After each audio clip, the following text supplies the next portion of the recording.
What's up, YouTube? D-Star back again. I know it's been a long time and I apologize for that. I've been doing a lot of mix and mastering, label work, a lot of music making, and some mentoring as well. And yeah, it's time for another video. So I've been working on some bass music lately, and one of the things I learned big time was finally realize the importance of resampling, and also just been playing around with SERUM a lot more than usual. So I've got some stuff to share. Number one, first things first, this is a long video. I'm actually recording this piece after I just recorded the video because I found out I just talked in front of the DAW for 25 minutes. So with that said, 3-part video. One is optional. It's making wavetables in FM8. So you can kind of go into SERUM without buying packs and all that kind of stuff. And just have your own flavors going in there. And I like a clean FM sound, and I find FM8 really provides that for me. And also it ends up in different results, and I get out of my usual patterns in SERUM, which is helpful. And then number 2 is everything you need to know about growls. I'm definitely no pro. There's mad people out there that are way better at making growls than me. But I found a lot of cool tricks and tips, and I think I'd be able to help you guys make some really interesting sounds. And then 3, the final tip, which is the best tip, the importance of resampling and how I process the growls. So 3-part video. I'm going to put it all in one piece, but I think this is going to help you guys so much. If you guys like and subscribe. Alright, what's up guys? In the lab, we're going to do a couple parts here, a couple different parts. I'm going to do this all off the fly. I don't really know what to expect as far as results, but this is my process for making growl sounds, and in this tutorial I'm going to try to teach you guys everything you need to know about making a growl. So we're going to start by making our own wavetables, which you can skip this part of the tutorial if you're just trying to figure out growls. There's a million wavetables out there, but I want to show you guys my process and a creative way to come up with your own unique sounds, so you're not limited to either buying wavetables off the internet from overpriced sites, or using the stock ones that come with SERUM, which are great, but you may want to kind of do your own thing. So we're going to start with FM8. I'm going to put a MIDI channel up. You may have saw me do it while I was talking, and we're going to put a note at F0. And the reason we're choosing F0 is that's the preferred, if I'm not mistaken, in the manual of SERUM. It's been a while since I've opened it. It's the preferred note to sample, and either way, this will work out just fine. So if you've never seen FM8, I am not a pro in here, but I do know my way around it a little bit. And what we're going to essentially do is, this is the table of the modulations, and we're going to create an FM sound. We're going to create an FM wavetable, and the reason we're going to use it in here is SERUM is a little bit limited, although great, a little bit limited on what you can do with the FM. You can resample and you can do certain things, but I do find it to be a little creative. It gives you a different flavor to bring in FM wavetables that you create outside of SERUM into SERUM. And again, you can do a lot in SERUM. This is completely optional. I just think it's something I've been messing with lately. I really like somewhat simple FM wavetables that aren't too complex, and a lot of the ones that I get in like certain packs are like really complex and over the top. These ones, for me at least, tend to lead to a good result in the end. And it's a fun thing to mess with too. So right-clicking turns on the, I believe that would be called the carrier. And we're going to turn on 2 of these. And FM8's pretty straightforward once you kind of get the gist of it. Each one of these is an oscillator. We start with F, and then we're going to modulate F from E. And by doing that, we're going to click that and drag up. And you'll see that there's a little spectrum here that shows kind of what's going on. So let's loop this. So we start with a basic sine wave. Let me turn my volume up a little bit. And there you have it. We go. Sorry, just want to check to make sure the audio is recording right. There you have it. We can modulate that. And to get the time, we can draw in the envelope. We'll turn on tempo sync. And I'm at an 1/8 now. And the reason I do tempo sync is so later on, you'll see, it'll make it easier for us to time things. So things come into time, in a way that makes sense. So here we go, and we'll turn this up a little bit. And now you're starting to get that FM movement and that FM tone. The ratio is going to be the octave, so we'll try 2:1.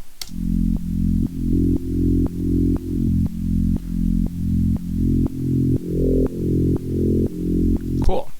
And now we can modulate E from D. And let's try that. Actually, even better yet, let's change the oscillator before we even go that far.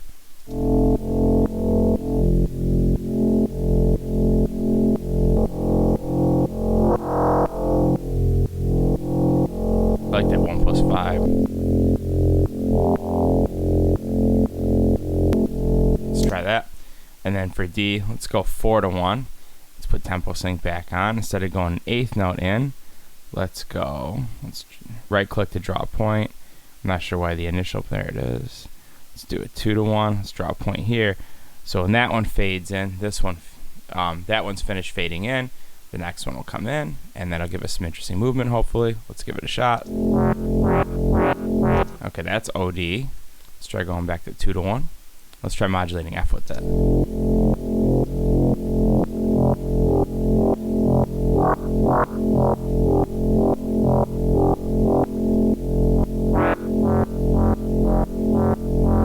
Cool. And you can get really creative and advanced. There's feedback here. You can get really creative with the modulation. So let's leave it at that for now. I want to keep it kind of basic. Maybe we can go a little bit higher there. And then what we're going to do is we're going to freeze it. And a quick tip for you guys. If you start a new track, audio track, and you copy and paste a frozen track, you can bring it in without having to flatten it to audio. You can turn it into audio. And let's turn this up here. Okay, that's not what I'm looking for. It seems like I think I accidentally modulated the very first one with a volume modulation, if I'm not mistaken. Oh no, yep, I did. So let's do that, and then E should be the one that fades in. My apologies. That way we get a smoother.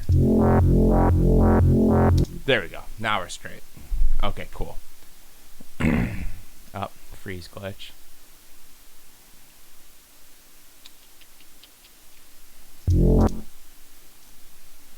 See if that fixes it. Sometimes when you don't change anything that Ableton knows about, it will not freeze it properly because it'll think you didn't change anything because it doesn't communicate to the plugin.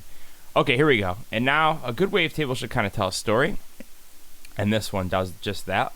You start out with a sine wave, and then it slowly works its way into this crazy FM pattern. And yeah, that's exactly what we're looking for. So let's delete FM8. Let's delete everything else. Let's open up a new MIDI channel, and let's fire up SERUM. And this takes us to the second part. I actually went through that a lot faster than I thought I would. So yeah, let's go from there. Alright, so now that we have SERUM open, we're going to import our wavetable that we made in the last part. And we're going to open that little piece up by clicking the pencil, and we're going to type in F0 because we created the wavetable at the note of F0. And we're going to drag and drop that bad boy in. It should say F0 here to confirm. And if all goes well, this thing should feel like it's on time. So when we go to the wavetable editor, you can see that the start and end points seem consistent, and it looks good. So now we got to clean this bad boy up a little bit, and what we're going to do, and again, this part is optional. You can probably download tons of wavetables out there. I just want to show you guys a way to kind of create your own. And let's clean this up. So we're going to shift click that to get to be able to select them all and use remove multi-section. And then since there's that little pop in the start there, we're going to remove the first wavetable too, which would be single. Actually, I'm wrong. It's right here. Remove current index. And then let's draw in a note. We'll do F0 again. You can do anything now. But I'm going to do F0. And let's legato that. And let's make it a full bar in length. And let's shut loop off. Oh, that screwed me up. Cool. So we want a full bar pattern. And we don't need the wavetable anymore. So we don't know how this is going to turn out. It could turn out to anything. A couple things you can do really quick is you can process, normalize each, gain separately, which will make them as loud as possible, so they're all even in volume. And then you can do morph crossfade or morph spectral, which will make it a very smooth transition in between each wavetable, which is pretty helpful. All right, on to the growl part. So there's a million ways to do this. I would start by saying that let's just get right into it. I would say the most important thing is, number one, having a clean sound coming out of the wavetables that you use, whether you use one of the stock ones or the FM8 ones, and however you modify it before you hit the filters, make sure it sounds really clean. The growling actually comes from the filter movements, and all those crazy sounds that you hear in a lot of popular bass music comes mostly from the filter movements. So we're going to walk through each step. So now that we have the proper import on the wavetable, I'm going to tend to modulate everything from here. A lot of guys just draw on a shape like that, and will give you that typical, you know, one hit. But I actually go as far as to cranking the grid up 16 and drawing in a pattern, something like this or like this, is really helpful. And then putting it to 1 bar. Let's go to like 140 on tempo. And I'll explain why I like to do that later, but it's awesome for resampling. So let's start using the LFO1. I tend to modulate everything on LFO1.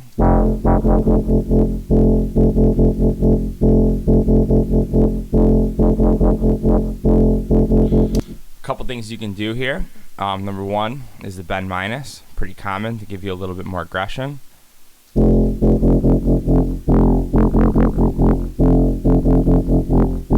Sounds a lot more tame than it can sometimes. FM from B, which we probably have enough FM going on for now, but if you want to do FM from B, throw on a basic shapes. Usually a sine wave works good for this. Shut off the level on the next oscillator, crank this up an octave or two, and let's try this. Oh geez. It's nice how it'll dial in a more mid-rangey tone.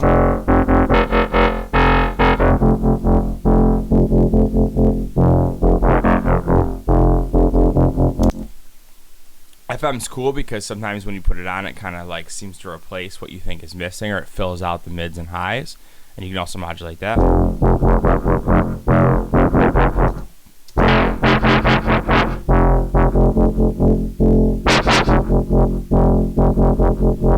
But I'm cool on that. I think I like the way the bend minus works. But these are all things you can try. You can also FM from the sub oscillator too, but we're going to use the sub oscillator momentarily. So let's do that. And let's turn on the sub bass. And then let's go in here, process, remove fundamental, and this will remove the sub bass from the wavetable, allowing us to use a very clean sub bass from the sub oscillator. So we can do that. We can normalize each, and then that'll kind of improve the loudness, make sure everything comes in evenly. And one last thing you can check out later is called Squarify down here under multis, and this will help give you a more metallic sound. Sometimes it takes it down to almost nothing, and you'll have to normalize it again. But in this case, I want to undo that, which is right here, and I'd like to stick to what we kind of have for now.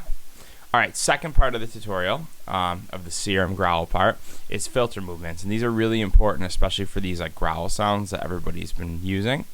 So, the most common go-to I would say is either the high pass, which you can do here, and that's going to give you that filter sound. And you'll know when you hit that like magic money tone. Play with the resonance too, and again you can modulate all these things. Throwing a lot of stuff at the wall and seeing what sticks is really what sound design's about with this kind of stuff. Even the pros and even like the experts out there that make these sounds all day still just throw the LFOs on, you know, tons of different things and try it, and if it sounds better, keep it. If it sounds worse, scrap it.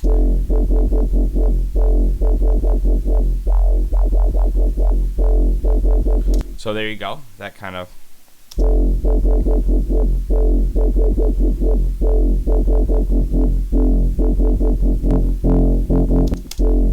helps the movement a lot.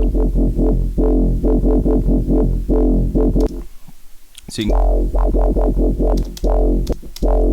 that's kind of dope. So you can start to see the fundamental where that comes from. So there's the high, and they come at different different sharpnesses of filters. The notch is also common too for more re-C type sounds. But the HP is also a really common one too. And this adds a peak filter, so you can not only bring that down, or filter up, but you can also bring a peak down, which will add some interesting tones as well. Again, the name of the game is filter movements with this stuff, and a lot of filter movements make things a lot more interesting.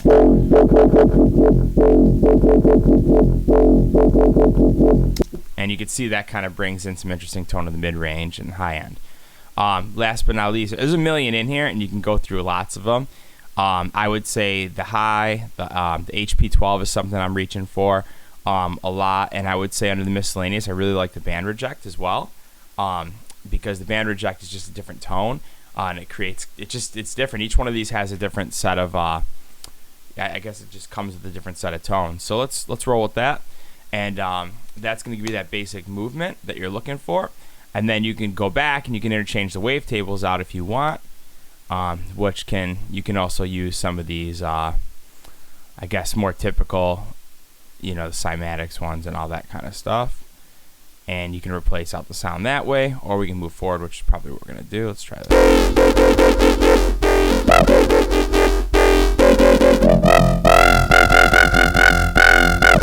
Pretty cool. Anyways, let's keep going. So, let's talk about the effects. The next one I always reach for is probably going to be the filter, and this is where things can get really interesting tonally. Now, instead of being more interested in the filtered movements, now we can start doing comb filters, stuff like that, to create a more interesting, unique tone. Flange filter, phaser filter, all that. The comb filters in a lot of these actually need to be tuned to the note that you're playing, and an easy way to do that is to use the note tracking, which you would drag this, and that means, and if you can see the little dot as I play notes, you could see it octave up and octave down. You can see how the filter will match the key. You have to tune it, and the resonance is also key as well. So when I crank the resonance up, you get way more of a comb effect.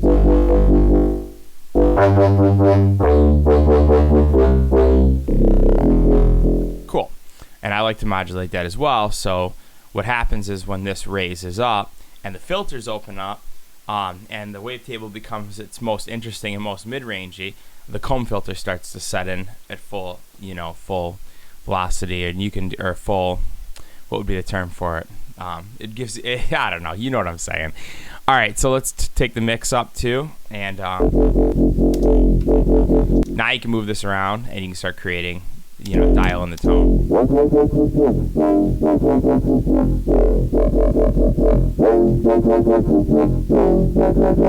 And there's comb minus.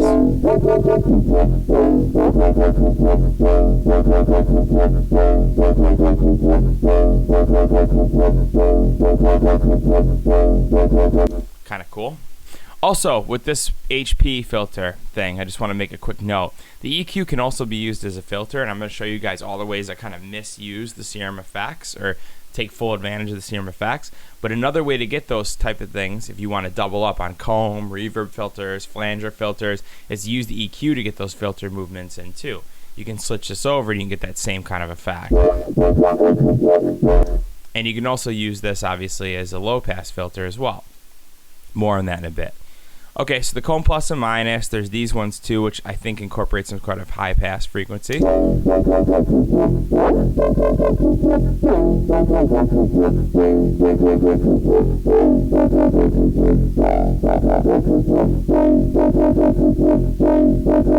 Cool.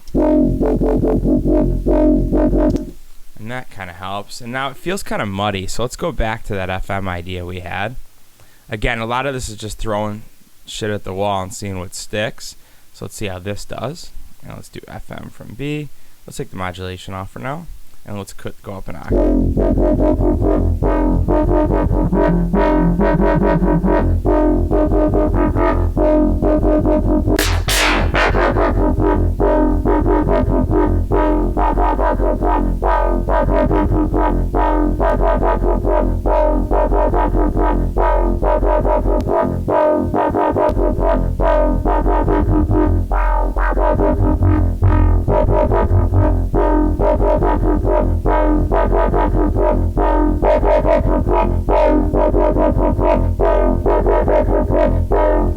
As you start to process these things later on in the chain, you'll find going back to here, each move is much more dramatic, and it'll allow you to kind of dial in the sound a lot closer. And you also start to get a feel for what things affect what and how they change the sound the more you play around with this stuff.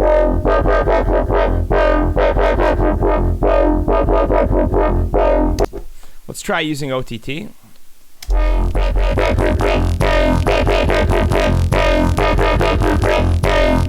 And I'm liking the way that sounds now. And again, you could change the chain. The chain is very important, and changing the order also makes a massive difference.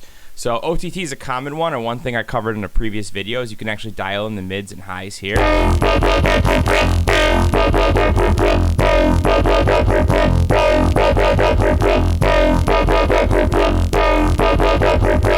So you could try that. hyper and dimension can wash out the sound, sometimes in an unfavorable way, but the hyper side of things can actually add some pretty interesting tonal character as well. Let's modulate that and see what happens. And this is more of a chorusy effect. The more you do that, though, as interesting as it sounds immediately, it does wash out the detail of the sound a little bit, and sometimes not in a favorable way. Distortion is pretty awesome, and there's a few things you can do with this thing that are pretty intense. One of them is the obvious distorting things, but what people don't realize is that you can use a filter, and you can dial that in and also modulate the frequency to get some pretty interesting results. Let's do it to an extreme, just so you can kind of hear what I'm talking about. And I didn't intend on that to only come out of the left channel. It's a little strange. That's a new one. Let's try.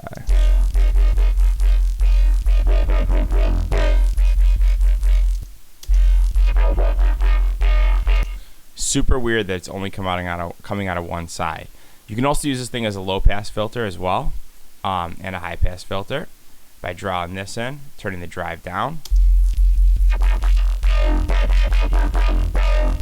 I don't tend to do that too much, but one thing I do a lot that you guys are going to love is using it as a gate. And by doing that, I do X shaper, which lets you draw on your own distortion curves. And then I turn edit B, turn that down to nothing. And then under edit A, you can add a little bit of distortion if you'd like by bumping that bad boy up.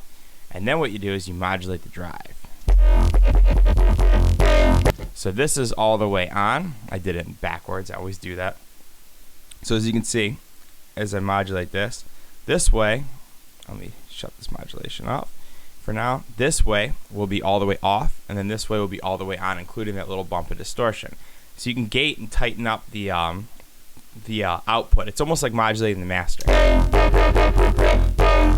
which gets you a tighter sound, and it's really useful.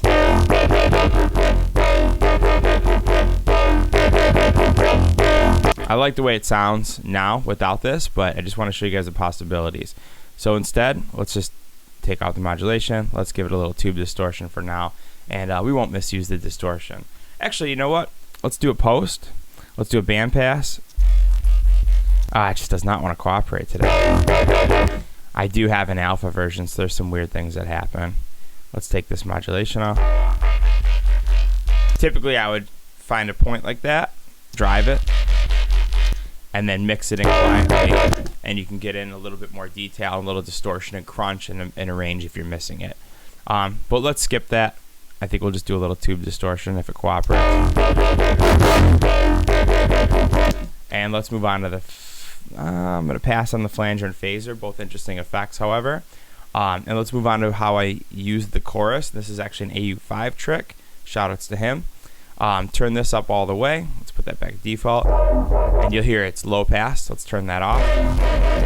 Let's turn the depth, the feedback, and the delay. And that does nothing now, which is great. If I move this, I can actually delay the left speaker, the left side of the left channel, by a few milliseconds. So check this out. And that creates kind of a comb effect, which is pretty cool. So you can almost, use and abuse that. Let me turn that up again. And that's pretty useful. You can also use the depth, and you can modulate that to get an even more interesting, dramatic sound.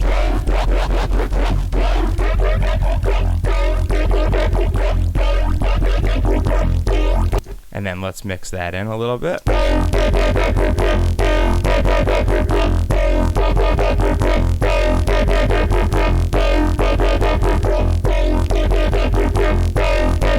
Pretty cool. You guys can get more creative or watch his video on that. The delay can be used as a stereo widener, and I wouldn't recommend this on a bass, but really quick to show you guys.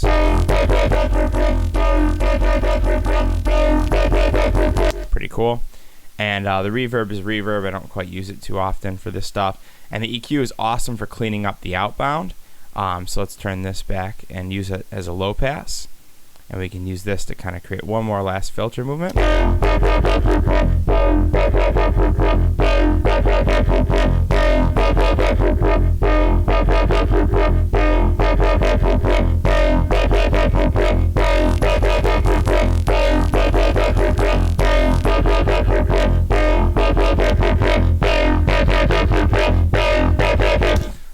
one last thing too is we could add in another notch here. Yeah, basically the EQ in here is another filter, another set of filters. So let's try this.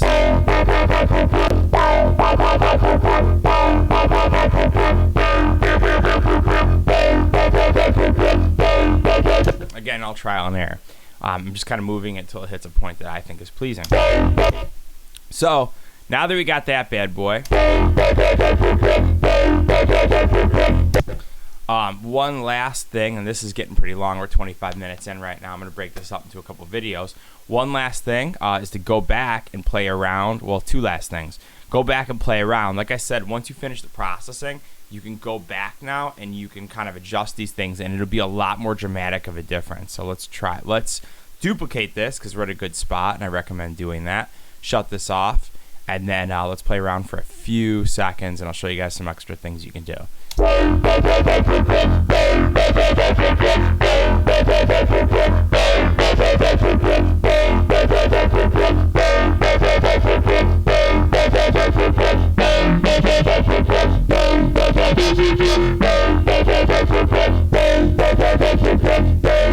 Go back and try that squarify fix I was telling you about earlier, which removes a lot of the harmonics. I think it's the even. Somebody called me out on a video before. I always forget. I try not to think about that stuff too much.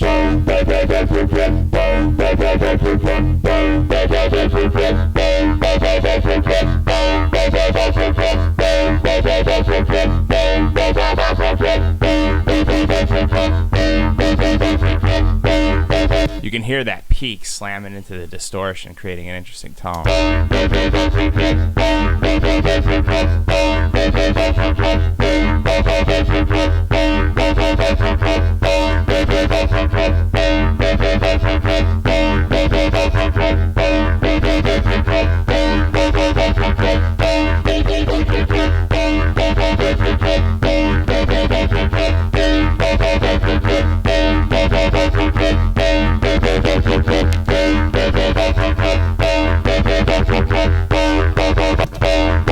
Did something to mess it up.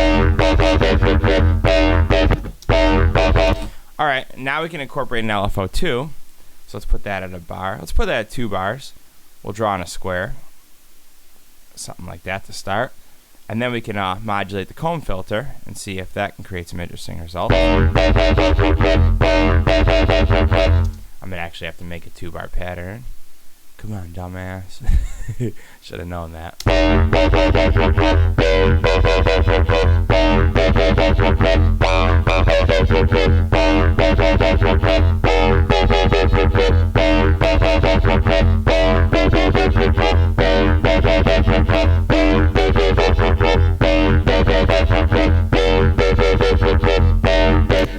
Pretty interesting. So you can see there's a lot of possibilities with that.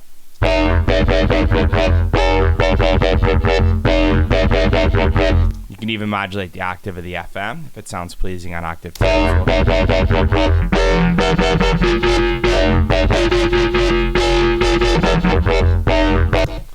All sorts of stuff you can do. You can modulate anything pretty much. Some other things you can do is master tuning. You can do a pitch bend on that.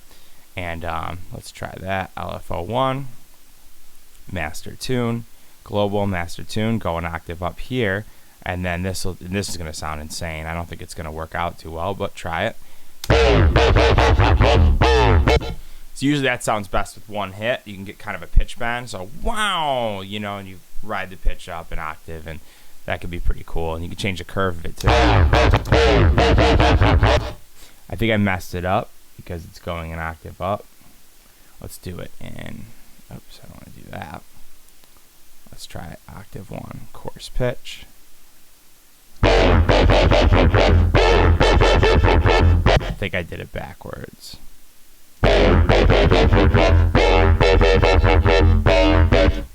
Alright, never mind. Doesn't want to cooperate. Let's try it over here.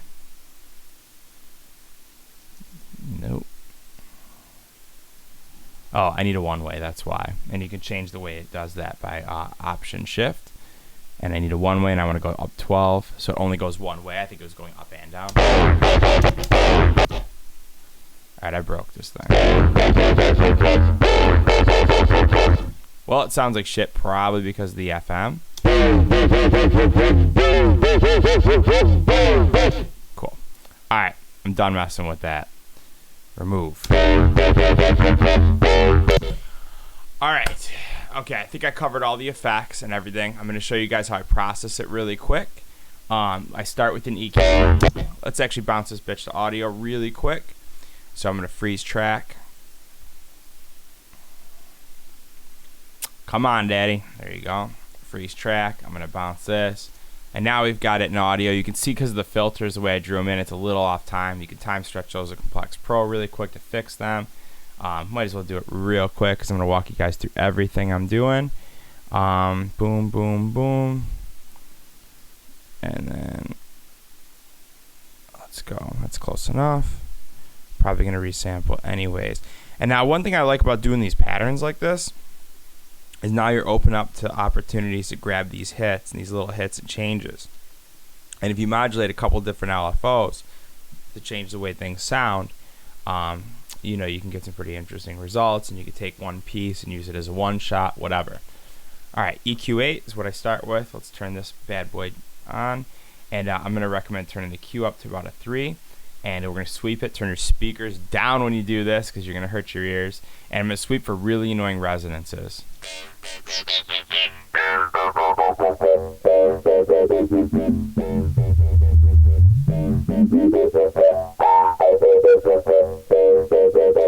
Let's try that. You'll know when you hit them. And when you clean them up after you process it, it'll sound a lot cleaner. Sometimes I hit like 3 or 4, and when you hit it, you're like, holy shit, like that's super terrible sounding. Some post-processing tricks, erosion, OTT. Erosion's great for dialing in some high end. I'll show you how that works. I'm going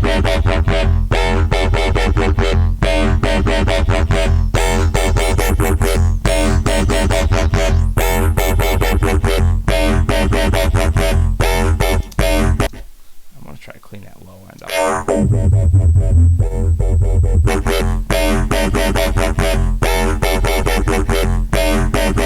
Cool. Let's try a little OTT before erosion.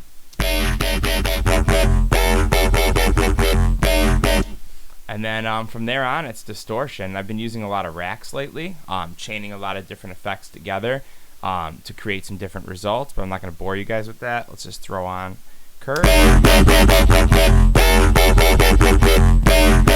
Not bad for you know, kind of freeballing it as we went, making our own wavetable and everything. I think the end result's all right. You know, it's not the greatest thing of all time, but it's definitely pretty cool for being on the spot. And I showed you guys a lot of different techniques within SERUM to kind of create these kind of sounds. Last but not least, I'm going to show you guys one trick that really changes the way I work, and that's the audio tricks. So let's bounce this with the processing on it. We'll do freeze track. Let's bounce it again to audio, and then let's go in here. We're going to duplicate this channel, shut one off, and like I was saying before, you can get some different possibilities. Here's one way to do it. Click this. Complex Pro. Complex is fine. Let's halftime this, and let's listen to this. So there we go. I like that. Cool. Let's try that, and let's put that in here. Cool. Let's try it. Let's try that, and let's start replacing these things. Let's try it. Actually, let's try this one. Let's swap that one out, and make sure your stuff's on time and you fade it in too when you're getting the detail worked on.